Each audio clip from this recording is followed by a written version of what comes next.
নাঙ্গটাকে বললাম যে দুটো আড়িয়ে বিচি নিয়ে আসো। দাদা তো একটা বিচি নষ্ট করেছে, তা দুটো বিচি চেঞ্জ করে দিতে হবে। না হলে দাদা ঠিকঠাক ভাবে আগের মতো পাকান হতেই পারবে না। আমার নাম লালু, সবাই বলে কাল্লু, কালু প্রসাদ। তাহলে এখন অ্যামলের বিচি তাহলে তাল তোলায়, তাই তো? দেখলাম না, আরেকটা রান হবে নাকি তাহলে? জামাই আমার হাট্টা কাটা মাল, জামাইকে পাকান ভরাতে দিই আমি প্রতিদিন বাল। মা, তুমি এটা কি করতেছো? আমার কি ক্ষতি হলো রে?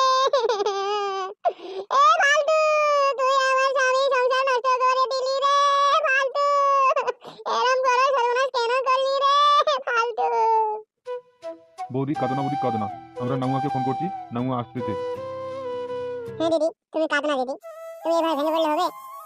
ডাক্তার আসলে ঠিক হয়ে যাবে, চিন্তা করো না। তোরে বেশা চুপ, আজকে তোর জন্য সবকিছু এরকম হলো। তোকে যদি আজকে আমার স্বামী না বিয়ে করতো তাহলে আমার স্বামীর আজকে এই অবস্থা হতো না।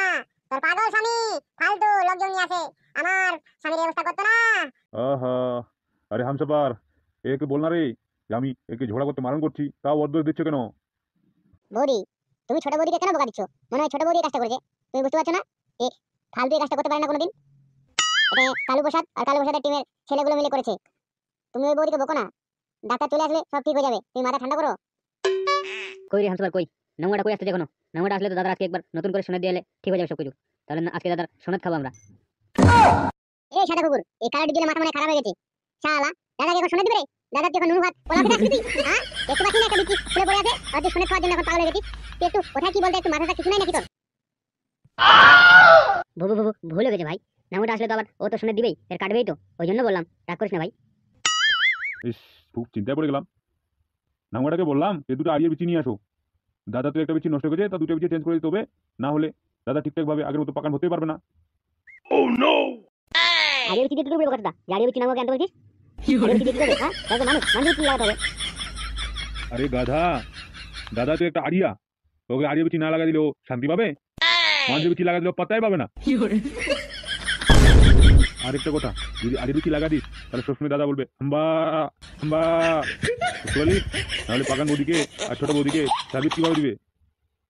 ওই তো নাঙ্গা চলে এসছি আড়িয়ার বিচি নিয়ে। আরে সাদা কুকুর, এটা সত্যি সত্যি আড়িয়ে বিচি নিয়ে আসছে রে? টেনশন দিবেন না, এখন লাগিয়ে দেবো তাড়াতাড়ি, এখানে আড়িয়ার মতো কুদ্দে বেড়াবে। আচ্ছা, এই বিচিটা তলে ফেটে গেছে। এই কালারের জল এখানে আয় তো, হ্যাঁ বলুন। এই বিচিটা তুল। ছি ছি, এ বাবারে গন্ধ। নে নে, তোর স্মৃতি করিস না, তোর মনে হয় নাই, বাইরে যে কৌকে ফেলাই দিয়ে যা, আমি তাদের নতুন জুতো লাগাই দিই। আচ্ছা বৌদিগুলো, তোমরা চোখগুলো বন্ধ করো। আচ্ছা হয়ে গেছে, বেশি কিছু হয়নি, শুধু একটু খুলে গেছে, আমি একটু সেলাই দিচ্ছি, হয়ে যাবে, বুঝতে পারলে? টেনশন নেওয়ার কোনো কিছু নাই, 2-4 দিন একটু রেস্ট করো, তাহলে সব ঠিক হয়ে যাবে। বাগান বৌদি একটু 2-4 দিনে যত্ন করে রেখিও, সব ঠিক হয়ে যাবে। আমার নাম লালু, সবাই বলে কাল্লু, কালু প্রসাদ। তাহলে এখন অ্যামলের বিচি তাহলে তাল তোলায়, তাই তো? কিন্তু দাদা, সবাই তো ঠিক হলো, কিন্তু আমার বউকে তো আমি পেলাম না দাদা। আমি কি করবো দাদা? আমার বাড়ি গেল, ঘর গেল, জমি জায়গা গেল, কিন্তু বউকে তবু আমি পেলাম না দাদা। আমি কি করবো দাদা, কিছু বুঝতে পারছি না, আমাকে কিছু ভালো লাগছে না আর। কিন্তু দাদা, আমি এখন কোথায় যাবো দাদা? আমার তো এখানে কেউ নাই দাদা। ফুটোর বাড়িতে কয়েকদিনের জন্য আশ্রয় নিয়েছি, ফুটোর বাবা যদি আবার কোনোদিন খেদাই দেয় তাহলে আমি কোথায় যাবো দাদা? আমি তো কিছু বুঝতে পারছি না। আহা, কাঁদছিস কেন রে পাগল? আমি আছি কি জন্য? চিন্তা করিস না, এই গুডনে থাকবি। ফুটোর বাড়িতে কয়েকদিন আছিস, থাক। যখন ফুটোর বাবা বলবে চলে যা, তখন চলে আসবি, গুডনে থাকবি, বুঝতে পারলি? এখন তো মুডটা ভালো কর। কিন্তু দাদা, ওটা কথা ছেড়ে দাও। বললাম যে আমি তোমাকে যে ফালতুর বউকে ওখান থেকে কেড়ে নিয়ে আসো, এমএলএর কাছ থেকে কেড়ে নিয়ে আসো, কিন্তু তুমি আনলে না যে কেন? আমি এটাই বুঝতে পারছি না। হ্যাঁ দাদা, বলো, কেন তুমি নিয়ে আসলে না? আরে গাধা, যেই গরু গু খায়, হাজার সার শুকলা দে, তাও ওই গরু গুই খাবে, বুঝতে পারলি? ব্যাপারটা হচ্ছে এরকম। বুঝতে পারলি কালু কি বললো? আমি তোকে ভেঙে বলে দিচ্ছি। তোর বউ নিজের ইচ্ছায় সম্মতি করে কাগজ কলমে সই করে কোর্টে গিয়ে বিয়ে করেছে এমএলএ কে। এমএলএ কে ও নিজের ইচ্ছায় ওকে বিয়ে করেছে, তো ও তো সহজে ওকে ছেড়ে চলে আসবে? তুই বুঝতে পারছিস না? তুই একটা ছেলে সাধারণ, তোর কাছে টাকা পয়সা সেরকম নাই, ওই এমএলএর কাছে টাকা পয়সা আছে, সব কিছু আছে, বিন্দাসে খাবে থাকবে, তো তোর কাছে ও কেন আসবে? এখানে একটা কথা বুঝিস না, তুই ওর জন্য কেঁদে বেড়াচ্ছিস, ও তোর জন্য একটুও কাঁদছে না। তুই যখন থেকে তুই ডাকলি অনেকবার, রূপা রূপা করে, একবার ইশারা দিল না, কেন দিল না? তুই বুঝতে পারলি? তোর সামনে যদি আসে তাহলে তোকে আর ছোট করাতে যেন না হয়, ওই জন্য সে আসলো না, যেন তুই চুপচাপ ব্যাপারটা বুঝে নিয়ে চলে যাস। আমার ব্যাপারটা হলো যে তুই ভাষটা তোর বউকে ভুলে যা। তোর বউ যদি নিজে আসে তাহলে ওটা তোর নাসিবের ব্যাপার। এখন তো এমএলএ ডাউন করে দিয়ে আসলাম, এখন যদি বলা যায় না, যদি কোনোদিন চলে আসে তাহলে মেনে নিবি, আর না হলে এখন এখানেই থাক, খা, এনজয় কর। দাদা তাহলে একটা কথা বলবো। হ্যাঁ বল ফুটো। বললাম কি দাদা, এর আগের বারে ফালতু আমাকে বলছিল এমএলএ এর মেয়ে নাকি ফালতুকে অনেক পছন্দ করে। তো আমি এখানে ব্যাপারটা বলতেছি যে ফালতুকে দিয়ে এমএলএ এর মেয়ের সঙ্গে বিয়ে দিচ্ছি। কারণ ফালতু যদি একবার এমএলএ এর মেয়েকে ফোন করে, এমএলএ এর মেয়ে কিন্তু 7 সমুদ্র 13 নদী পার করে চলে আসবে, এতটাই ভালোবাসে ফালতুকে। তো এখানে আমি এটাই আপনার কাছ থেকে পরামর্শ চাচ্ছি যে কেমন কি হবে একটু বলে দাও। ব্যাপারটা কি বলা যেতে?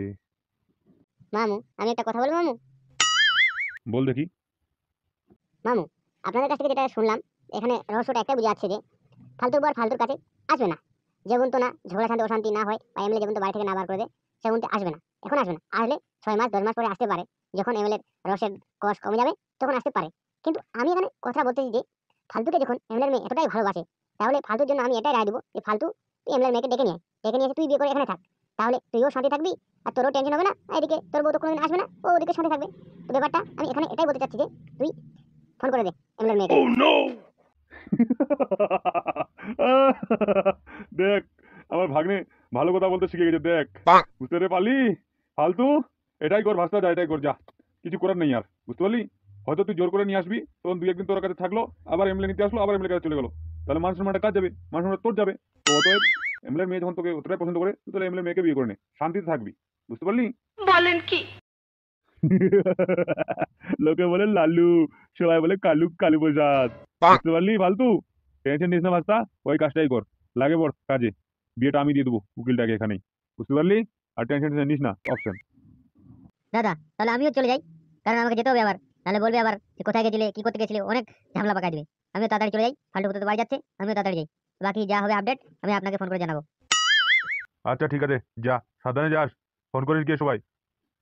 আরে কালু তুই কি এখন শ্বশুর বাড়ি যাবি? তারপর কি হলো রে, তোর শাশুড়িকে পাকান ভরতে দিচ্ছে এখনো? পাকান হতে দিবে মানে? পাকান ছেলেকার উঠে দিয়েছি রে, তুই ওর পাকান হতে দিচ্ছিস না, দেনি অনেকদিন ধরে যাওয়া হয়নি শাশুড়ির কাছে, আর শাশুড়ি আজকে ডাকছে, আজকে পাকানে চুমু টুমু খেয়ে একদম ছেলেকার উঠে দেবো। কি শাশুড়ি আম্মা, আর একটা গান হবে নাকি তাহলে? জামাই আমার হাট্টা কাটা মাল, জামাইকে পাকান ভরাতে দিই আমি প্রতিদিন বাল। মা তুমি এটা কি করতেছো? জামাই আমার হাট্টা কাটা মাল মানে? আরে পাগলি, দেখতে হবে না জামাইটা কার? এটা জামাই আমার, বুঝতে পারলি? কেমন হ্যান্ডসাম দেখতো, যে কোনো মেয়ে দেখলে ফিদা হয়ে যাবে, ওই জন্য